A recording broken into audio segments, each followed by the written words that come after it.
Good morning students. Previous class में VBT पे discuss कर रहे थे बैलेंस बॉन्ड थ्योरी। एक नंबर पॉइंट पे अपने बात की, पॉइंट नंबर 1, रिक्त कक्षक उपलब्ध करवाना। कौन उपलब्ध करवाएगा? धातु परमाणु या धातु आयन। किसके अनुसार? समन्वय संख्या के अनुसार। 2 नंबर पॉइंट, रिक्त कक्षकों का संकरण, रिक्त कक्षकों का संकरण।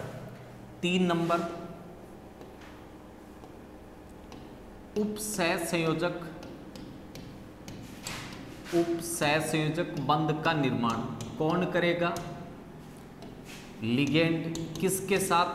धातु के साथ। धातु के किसके साथ? संकरित कक्षकों के साथ। 4 नंबर था पाई या बेक बॉन्ड पक्षबंध निर्माण। ये आज अपने को पढ़ना है।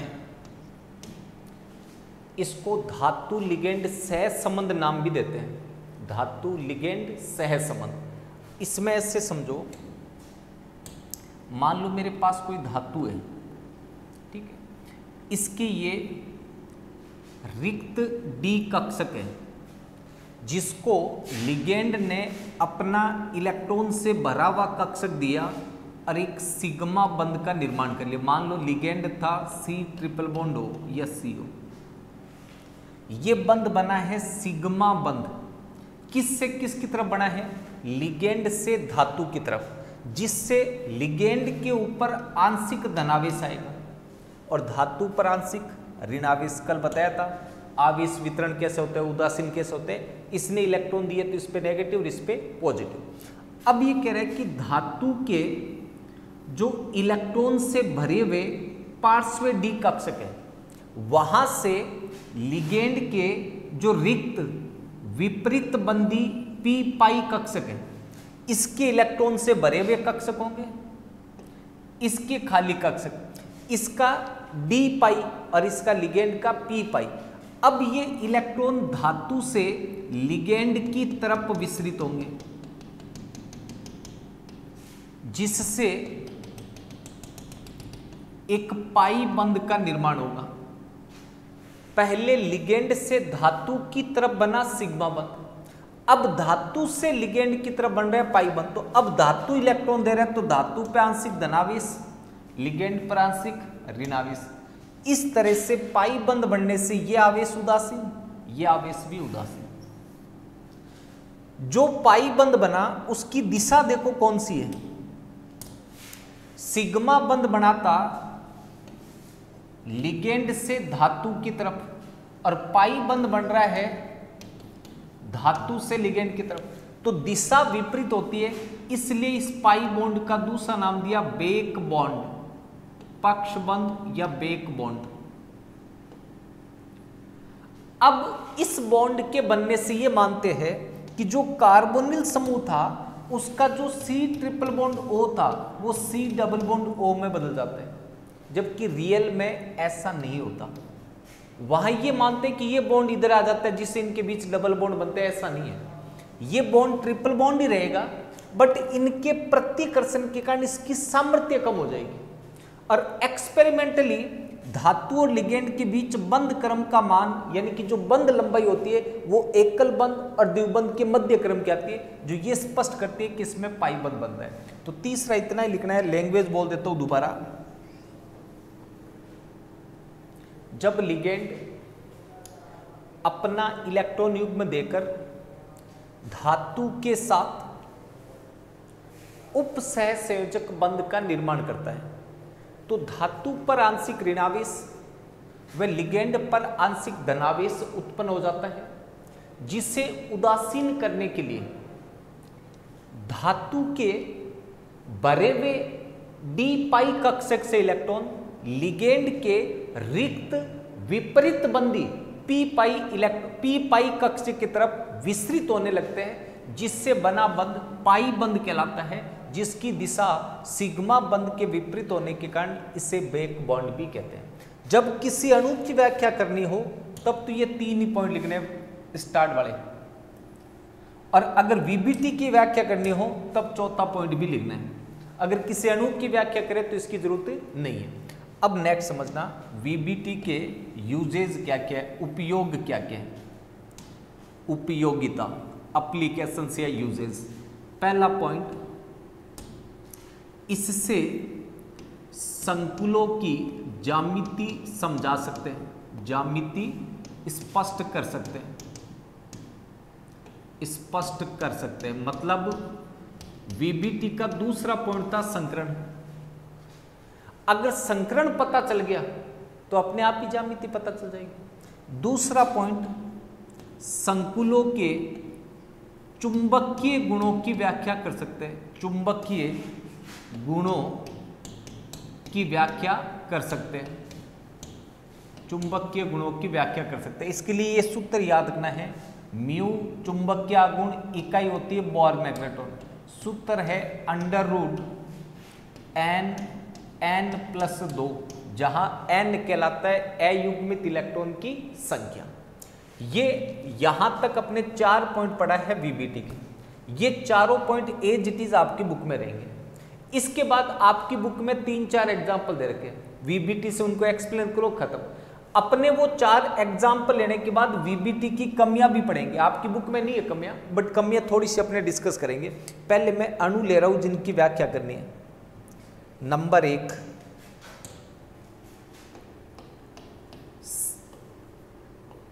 CrNS3 या मान लो आपको ये दे दिया CrNS3 चाहे दोनों में से कोई सा भी दे, आपको व्याख्या इतने भाग में करनी है। हेक्सामीन क्रोमियम थर्डाइन में इनके बीच आयनिक बंध है, ये समन्वय मंडल, ये आयनिक मंडल। आयनिक बंध का संकरण से कोई लेना देना नहीं होता। तो आपको ये वाला पूछा तब भी केवल इतने भाग में व्याख्या करनी है, CrNS3 वीबीटी के आधार पर व्याख्या करें। पॉइंट नंबर 1 क्या था, रिक्त कक्षक उपलब्ध करवाना। आपको रिक्त कक्षक के लिए विन्यास लिखना है। क्रोमियम कौन सी ऑक्सीजन अवस्था में है, +3, Cr+3 का इलेक्ट्रॉनिक विन्यास। इसका इलेक्ट्रॉनिक विन्यास लिखोगे तभी तो पता चलेगा कि रिक्त कक्षक है या नहीं है। तो Cr+3 का विन्यास क्या है, आर्गन 3d3 4s0 4p0 1।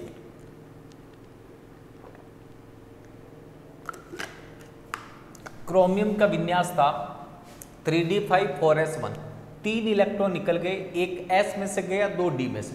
अब समझो चौथा कोष स्टार्ट होता है, लिखना मत, चौथा कोष स्टार्ट होता है तो ये पूरा आ जाता है 4d0 4f0।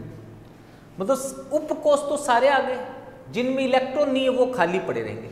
अब आप चेक करो इसमें कितने कक्ष खाली है, इसमें 2 खाली है, इसमें 1 खाली है, इसमें 3 खाली है, इसमें 5 खाली है, इनमें 7 खाली है। कितने कक्ष खाली है, 18, 12, 15, 16, 18। अपने को कितने चाहिए, 6। तो 6 कक्ष का आराम से अवेलेबल है, तो जितने 6 तक काम आ जाए उतने ले लो, आगे की लिखने की जरूरत नहीं। 6 यहां तक काम आ जाएंगे, तो ये आगे वाले लिखने की जरूरत नहीं है। आप चाहते लिख सकते थे, जितने रिक्वायर्ड है उससे ज्यादा कम रहे, कम नहीं है। तो अब ये पहला पॉइंट लिख दिया।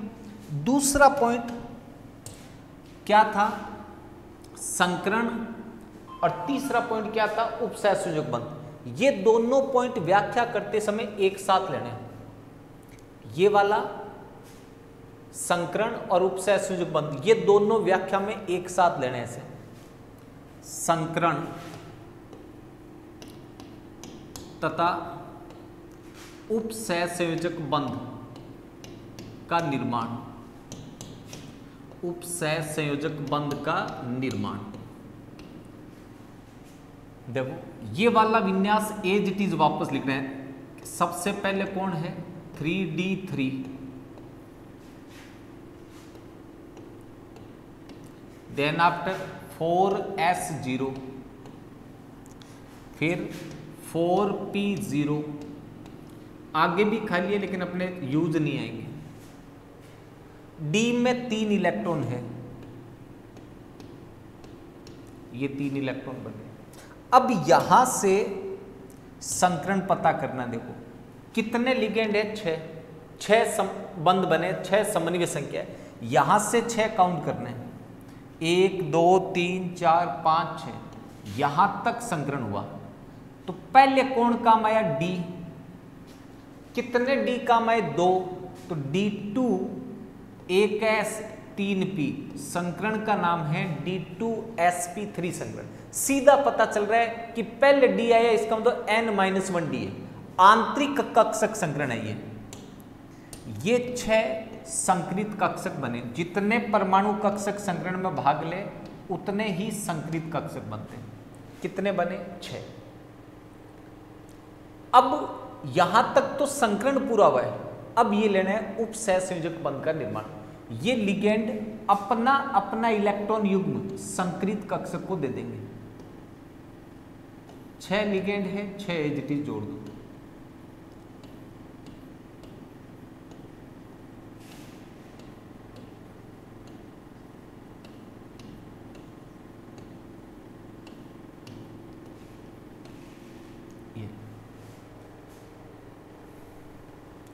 अब बुक में ये उपसहसंयोजक नहीं लगा कि सीधी डंडी लगा देते, तो इनमें 2-2 ऐसे इलेक्ट्रॉन भर देते। जरूरी नहीं है 2-2 इलेक्ट्रॉन भरना, सब में 2-2 इलेक्ट्रॉन भरते। अरे जरूरत ही नहीं, बंद बना दिए, इलेक्ट्रॉन दिखाने की जरूरत नहीं है, केवल डायरेक्ट इतना तक करना है।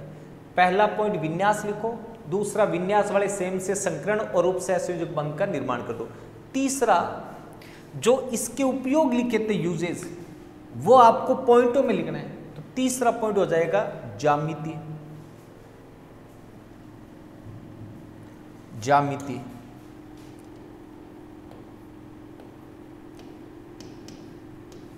ज्यामिति संकरण पता चल गया, इसलिए ज्यामिति अपने आप ही पता चल गई।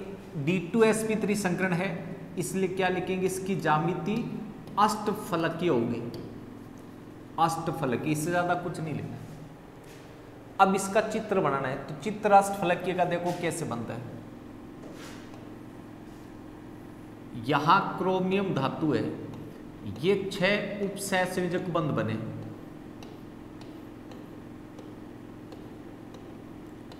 किसने बनाए बंध, अमोनिया ने।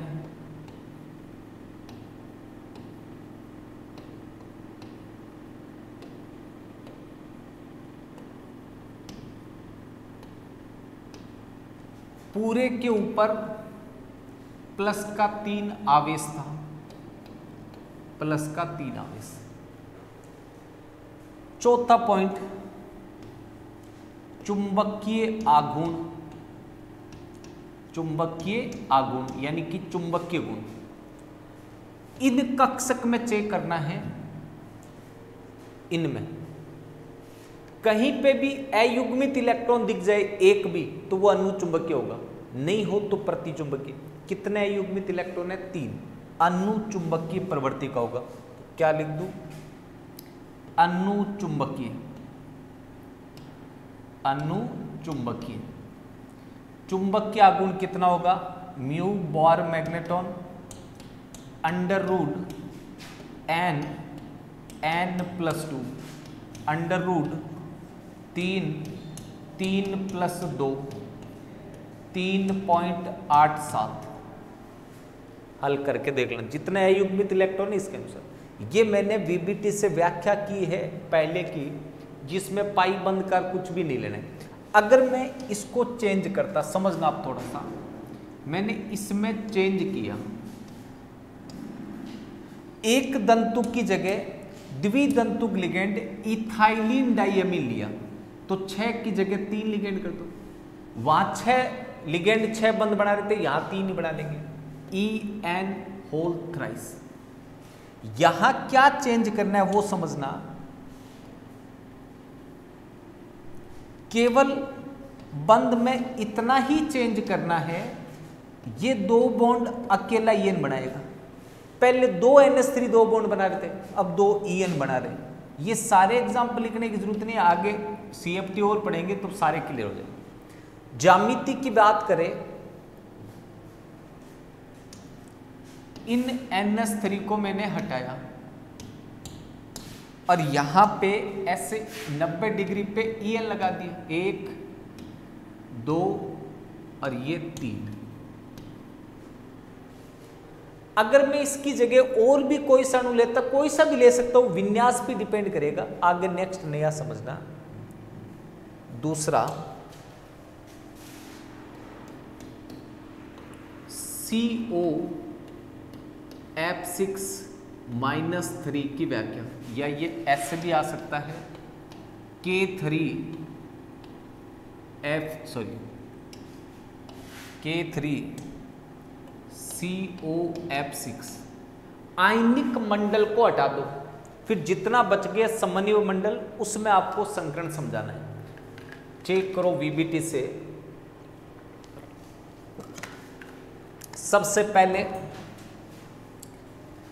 रिक्त कक्षक के लिए धातु का विन्यास लिखना है। धातु है CO+3 अवस्था में, इसका इलेक्ट्रॉनिक विन्यास, CO+3 का इलेक्ट्रॉनिक विन्यास क्या आ जाएगा? आर्गन, देखो यहां कोबाल्ट का विन्यास लिख रहा हूं, 27 नंबर पे आता है कोबाल्ट, 3D7 4s2 +3 का मतलब 2s में से गए, 1d में से, 3D6 4s0 4p0 4d0 4f0 ले सकते हैं ना साथ में 4f, लेकिन जरूरत ही नहीं पड़ेगी आपकी। यहां d पूरा बराबर है, किसी में खाली नहीं है, 1s में, 3p में, 5d में। अपने को कितने चाहिए? 6। इसका मतलब इस बार 4d काम में लेना पड़ेगा, तो इस बार बाह्य d काम आएगा, तो संकरण कौन सा हो जाएगा? बाह्य कक्षक। 2 नंबर पॉइंट, संकरण तथा उपसहसंयोजक बंध का निर्माण। उपसहसंयोजक बंध निर्माण, संकरण में एज इट इज यहां से लेना है, 3D6 1 2 3 4 5 6, 4s0 4p0 4d0 4d0। यहां से आपको कक्षक काउंट करने खाली, यहां से कितने? 6। तो 1 2 3 4 5 6। कौन सा संकरण हुआ? पहले एक S आया, फिर 3p आ गए, फिर 2d आ गए, sp3d2 संकरण, sp3d2 संकरण। कितने संकरित कक्षक बने? 6।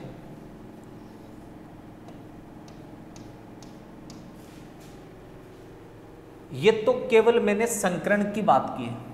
अब उपसहसंयोजक बंध, अब ये संकरित कक्षक को लिगेंड अपना इलेक्ट्रॉन युग्म देगा, तो सीधा जोड़ दिया मैंने, 1 2 3 4 5 6, मामला खत्म। अब अगर मैं इसके ज्यामिति की बात करूं, ज्यामिति,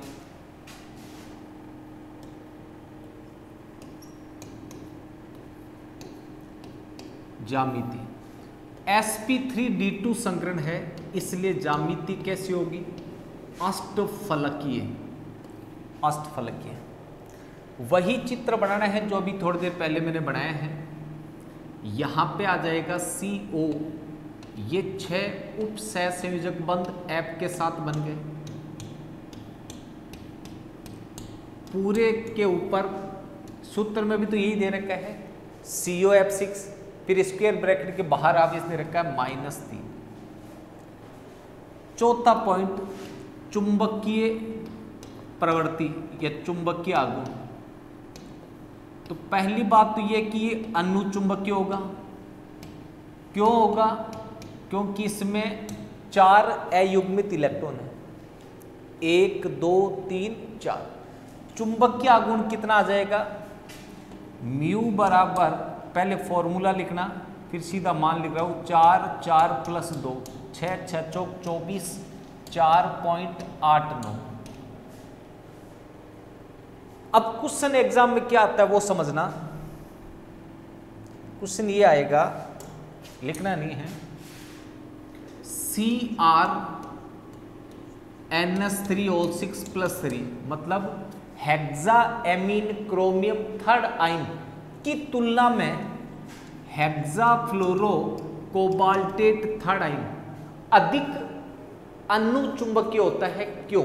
तो सीधा आंसर है अनुचुंबकीय डिपेंड करता है चुंबकीय आघूर्ण पर। ये अधिक अनुचुंबकीय, इसका मतलब इसका चुंबकीय आघूर्ण ज्यादा है। चुंबकीय आघूर्ण डिपेंड करता है अयुग्मित इलेक्ट्रॉन पर, इसका मतलब इसका चुंबकीय आघूर्ण ज्यादा है तो इसमें अयुग्मित इलेक्ट्रॉन की संख्या ज्यादा है। तो सीधा आंसर लिखेंगे, इसमें 3 अयुग्मित इलेक्ट्रॉन है जबकि इसमें 4 अयुग्मित इलेक्ट्रॉन है, इसलिए इसकी तुलना में ये अधिक अनुचुंबकीय है। चित्र में चेक कर लो, इसमें 4 है जबकि CrNs3O6 में कितने थे, 3, 1 2 3। अब अगर मान लो मैं इसकी बात करूं,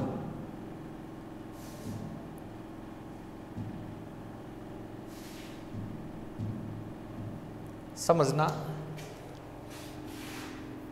CO लिखना नहीं है, ये NS3O6 + 3, तो इसमें कोबाल्ट की ऑक्सीकरण अवस्था +3 है, समन्वय संख्या 6।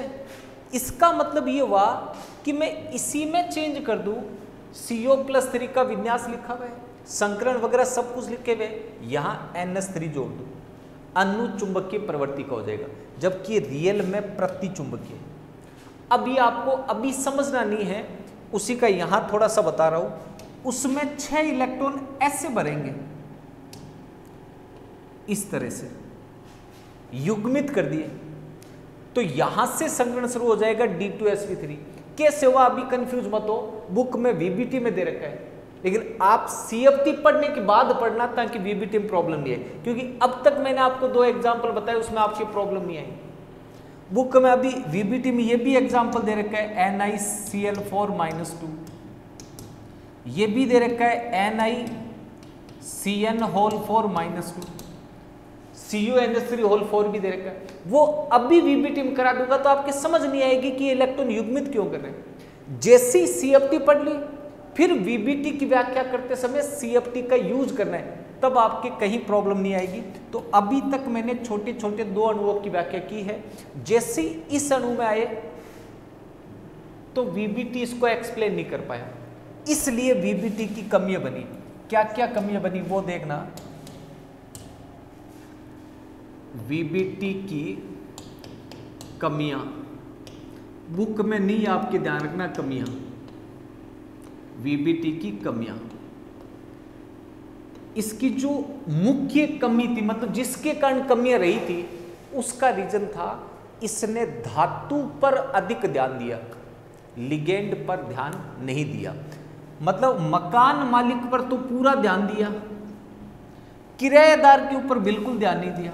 किराएदार को तो ये कहा कि तुझे मंथली किराया देना है, बस इसका काम है महीना होते ही किराया ला करके देना, मतलब केवल उपसहसंयोजक बंध बनाना है इलेक्ट्रॉन युग्म देकर, बाकी सारी धातु की चलेगी, रिक्त कक्षक, संकरण, फलान, ढिकड़, पूछड़। इसका मतलब धातु पर अधिक ध्यान दिया, लिगेंड पर ध्यान नहीं दिया। मतलब ये प्रबल दुर्बल लिगेंड क्या है इसके बारे में नहीं बताया। अगर लिगेंड पे ज्यादा ध्यान देता तो ये सिद्धांत असफल नहीं होता। जैसे इस अणु की व्याख्या करें तो ये फेल हो जाता, अभी जो मैंने लिखा था CuNS3O6 वाला, क्यों? क्योंकि वहां प्रबल लिगेंड था। तो पहली जो कमी मुख्य कारण से आई थी वो थी धातु पर अधिक ध्यान दिया गया, लिगेंड पर ध्यान नहीं दिया। आजकल कोई किराया रूम लेने के लिए आता है, मकान मालिक अपनी कंडीशन बताता है, रात को 8 बजे बाद नहीं आएगा, दारू पी के नहीं आएगा, 4 लड़कों को साथ लेके नहीं आएगा, किराया एडवांस लूंगी।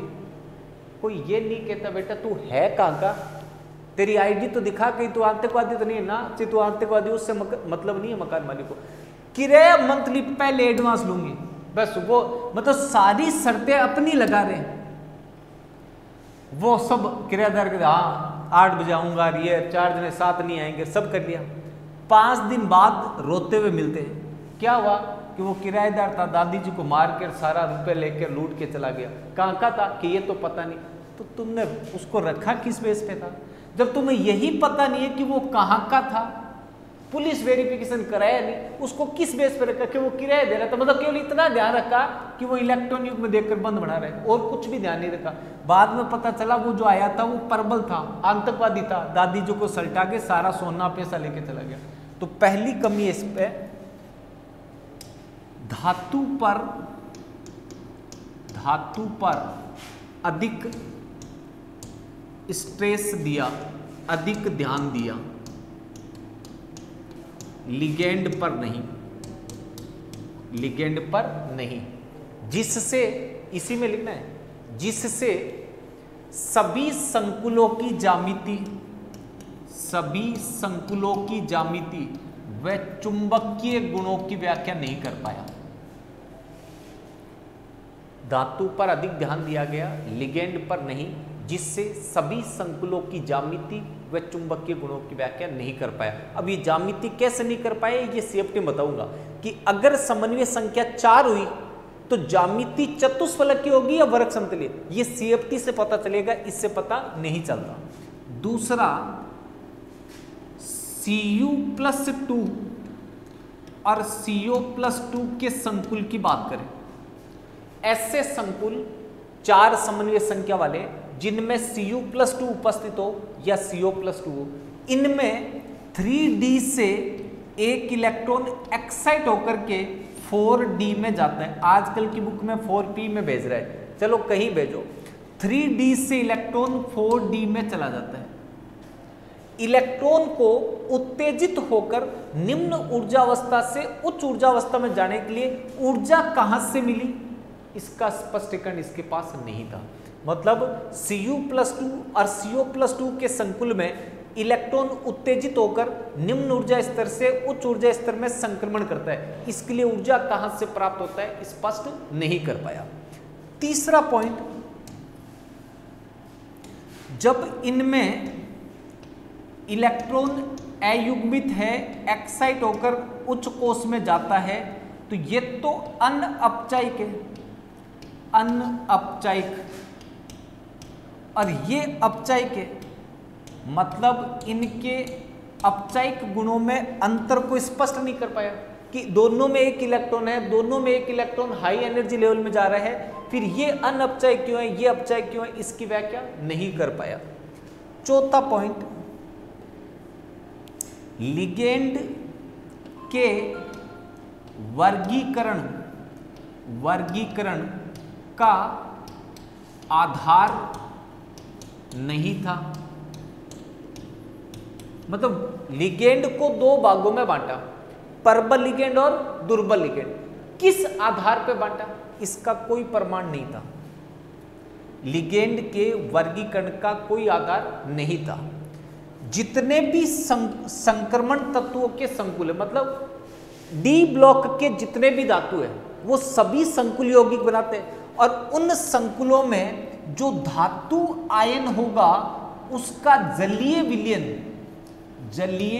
विलयन के अंदर रंगीन आयन बनते हैं, रंगीन आयन का निर्माण होता है, इसका स्पष्टीकरण नहीं दिया। दोबारा बात सुनना, संक्रमण तत्वों से बने संकुलों में संकुल जलीय विलयन में रंगीन आयन बनाते हैं, इसका स्पष्टीकरण नहीं कर पाया। मतलब लगभग सभी संकुल रंगीन आयन बनाते हैं, चाहे अयुग्मित इलेक्ट्रॉन हो चाहे ना हो। तो ये अयुग्मित इलेक्ट्रॉन नहीं होने पे भी रंगीन कैसे बनाता है, इसका स्पष्टीकरण नहीं दिया। केवल ये पॉइंट अभी सीएफटी पढ़ने के बाद ये पॉइंट क्लियर हो जाएगा कैसे इलेक्ट्रॉन आगे जाता है, बट 12th में आपकी बुक में नहीं है, इसलिए इनको ज्यादा स्ट्रेस देने की जरूरत नहीं है। अब मैं आगे बात करूं, यहां तक की तो बात हुई वीबीटी की।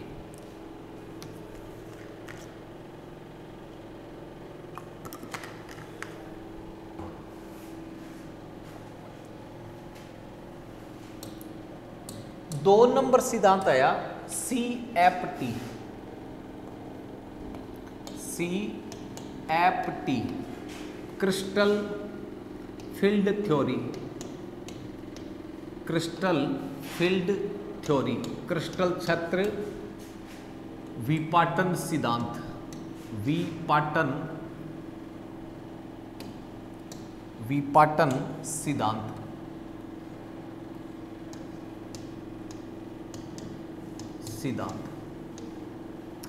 ये सिद्धांत बेथे नामक वैज्ञानिक ने दिया था। किस वैज्ञानिक ने दिया था? बेथे, प्रपोज्ड बाय बेथे। ये सिद्धांत कहता है, पॉइंट नंबर 1 समझना CFT का, कि जो धातु है उसके चारों तरफ लिगेंड, धातु के चारों तरफ लिगेंड बिंदु आवेश के रूप में होते हैं, बिंदु आवेश के रूप में होते हैं। पहला पॉइंट समझना ध्यान से, धन आवेशित धातु, धन आवेशित मतलब धातु को पॉजिटिव चार्ज माना है और लिगेंड को नेगेटिव माना है। अब ये लिगेंड नेगेटिव का मतलब अगर उदासीन लिगेंड आया, जैसे ये उदासीन लिगेंड है, इनको नेगेटिव कैसे माने? तो ये ध्रुवीय प्रवृत्ति के हैं, दो ध्रुव बनेंगे, एक प्लस और एक माइनस। जैसे इसमें O वाला माइनस, H वाला प्लस, N वाला माइनस, H वाला प्लस। अगर ध्रुवीय अणु है तो इस धातु की तरफ इनका माइनस वाला भाग उच्च विद्युत ऋणी भाग रहेगा। तो इसका मतलब इसने धातु को तो क्या माना? इलेक्ट्रॉन न्यून, मतलब धनायन माना, और इनको इलेक्ट्रॉन धनी माना लिगेंड को। तो अब पहला पॉइंट पूरा लिख लेना, मैं बोलता जा रहा हूं। इस सिद्धांत के अनुसार धनावेशित धातु के चारों तरफ ऋणावेशित लिगेंड ब्रैकेट में उदासीन होने पर द्विध्रुव के रूप में ब्रैकेट बंद बिंदु आवेश के रूप में व्यवस्थित होते हैं। धातु के चारों तरफ लिगेंड बिंदु आवेश के रूप में व्यवस्थित होते हैं, जिनमें किनमें? धातु और लिगेंड के बीच, जिनमें स्थिर वैद्युत आकर्षण बल पाया जाता है। अर्थात धातु व लिगेंड के मध्य बंध की प्रकृति आयनिक होती है। इसमें इतना ही समझना है कि इस सिद्धांत के अनुसार धातु और लिगेंड में बंध की प्रकृति कैसे होती है? आयनिक। तो इसमें 2 पॉइंट पूछे जा सकते हैं कि CFT सिद्धांत में लिगेंड को किस रूप में माना? बिंदु आवेश। धातु और लिगेंड के बीच बंध की प्रकृति कौन सी है? आयनिक। ये इसका पहला पॉइंट है, आयनिक बंध बनता है। पॉइंट नंबर 2, डी कक्षकों का विभाजन या विपाटन, स्प्लिटिंग ऑफ डी ऑर्बिटल्स। ये इंपॉर्टेंट पॉइंट है जिस पर पूरा CFT टिका हुआ है, जिस पर संकुलों की व्याख्या टिकी हुई है। डी कक्षकों का विपाटन 11th क्लास में आपने पढ़ा है। एक उपकोष के सभी कक्षक समान ऊर्जा वाले होते हैं, जिन्हें समभ्रंश कक्षक कहते हैं। समभ्रंश कक्षक, समभ्रंश कक्षक का मतलब जिनकी ऊर्जाएं समान हो। जैसे मैंने 3p लिखा तो 3p के 3 कक्षक है, तीनों की ऊर्जाएं समान। मैंने 4d लिखा, 4d के 5 कक्षक है, पांचों की ऊर्जाएं समान होगी। मैंने 4f लिखा, 7 कक्षक है, सबकी ऊर्जाएं समान होगी। तो समभ्रंश कक्षक का मतलब क्या है? जिनकी ऊर्जाएं समान हो। अब ये कहता है कि जब तक धातु मुक्त अवस्था में होगा तब तक धातु के पांचों डी कक्षक की ऊर्जाएं समान होगी। ये 5d कक्षक है, ये समभ्रंश डी कक्षक है। 5d कक्षक कौन से होते हैं अभी नाम पढ़ के बताऊंगा। dxy, dyz, dzx, dx square, y square, dz square. ये धातु के 5d कक्षक है, पांचों की ऊर्जाएं समान है। कब? जब इसने संकुल का निर्माण नहीं किया। जैसे इनसे जुड़ने के लिए लिगेंड आएगा तो ये डी कक्षक 2 भागों में विभाजित हो जाएंगे प्रतिकर्षण के कारण, कम ऊर्जा में, ज्यादा ऊर्जा में। ये उच्च ऊर्जा में, उच्च ऊर्जा वाले कक्षक लिखना नहीं अभी, ये निम्न ऊर्जा वाले कक्षक। कितने भागों में बंटे? 2, निम्न ऊर्जा और उच्च ऊर्जा। कब? जैसे ही लिगेंड धातु से जुड़ने के लिए आएंगे तो धातु के इलेक्ट्रॉन और लिगेंड के इलेक्ट्रॉन एक दूसरे को प्रतिकर्षित करेंगे। जहां प्रतिकर्षण ज्यादा होगा उनकी ऊर्जा बढ़ जाएगी। प्रतिकर्षण ज्यादा होने का मतलब स्थायित्व कम, ऊर्जा ज्यादा। जहां प्रतिकर्षण कम होगा वहां स्थायित्व ज्यादा होगा, उनकी ऊर्जा कम हो जाएगी। तो ये 2 सेट में विभाजित होगा, उच्च ऊर्जा वाले कक्षक और निम्न ऊर्जा वाले कक्षक। अब किन में कैसे होगा वो समझना। ए पॉइंट ले रहा हूं मैं,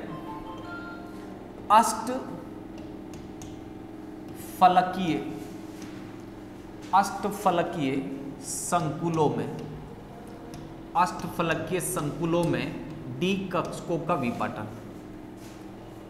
पहले आपको इसमें लिखना है डी कक्षकों का विपाटन में भाषा। क्या लिखोगे? मुक्त अवस्था में धातु के 5 डी कक्षक समान ऊर्जा वाले होते हैं, अर्थात समभ्रंश कक्षक होते हैं। जैसे लिगेंड आकर धातु से जुड़ता है 5 डी कक्षक 2 भागों में विभाजित हो जाते हैं। जैसे ए पॉइंट डाल के लिखना है अष्टफलकीय संकुलों में डी कक्षकों का विपाटन। अब पहले तो आपको यह पता होना चाहिए कि डी कक्षक कौन कौन से हैं, 5, और वो कैसे बनते हैं। ध्यान से समझना। ये मेरे पास में 2 एक्सिस है। अगर इन एक्सिस के बीच इलेक्ट्रॉन घनत्व आया, एक्सिस के बीच में,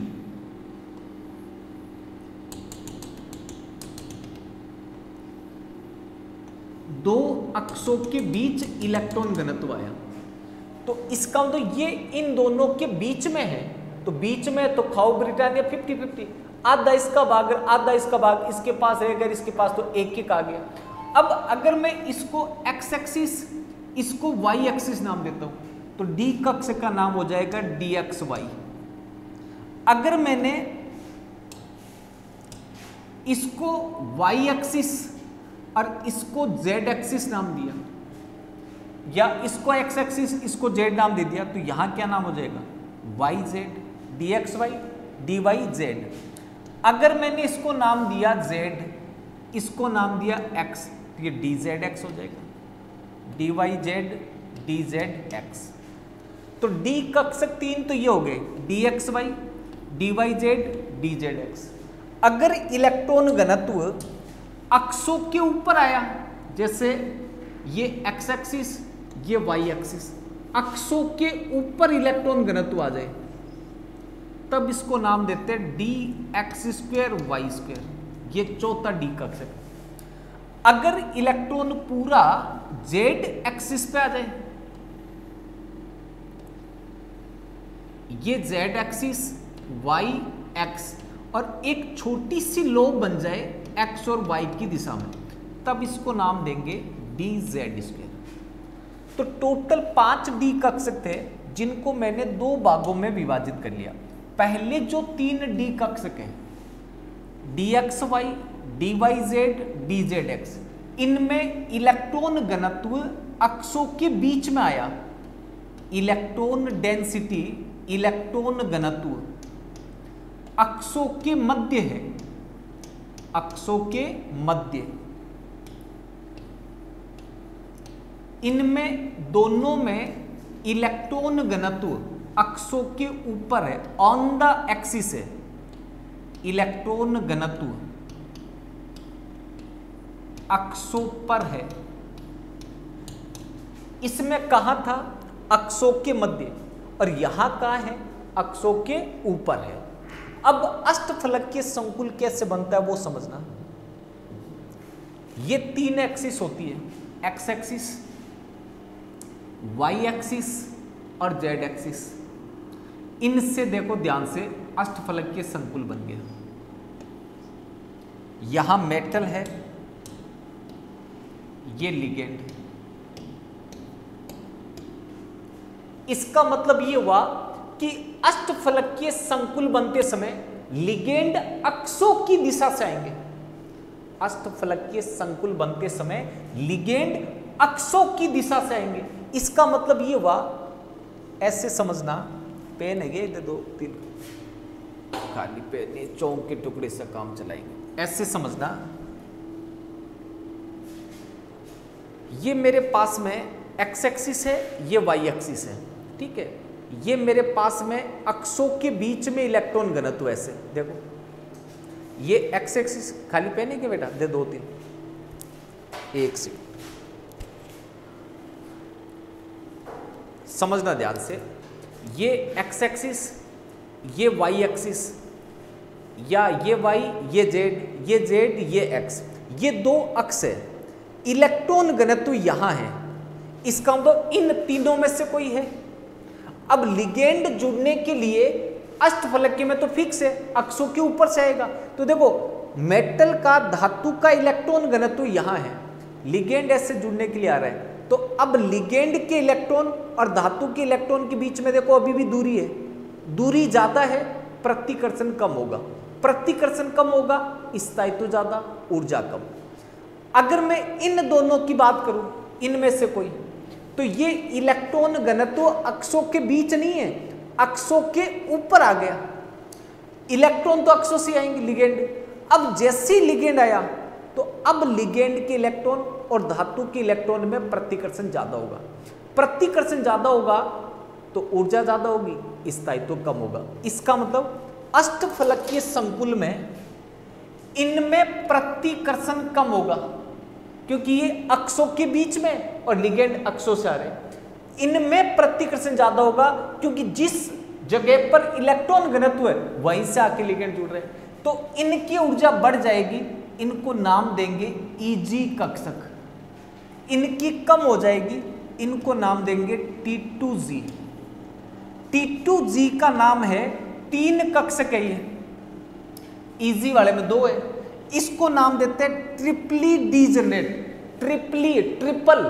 ट्रिपली डीजनरेट मतलब 3 थे इसलिए ट्रिपली डीजनरेट। इसको नाम देते हैं डबली डीजनरेट।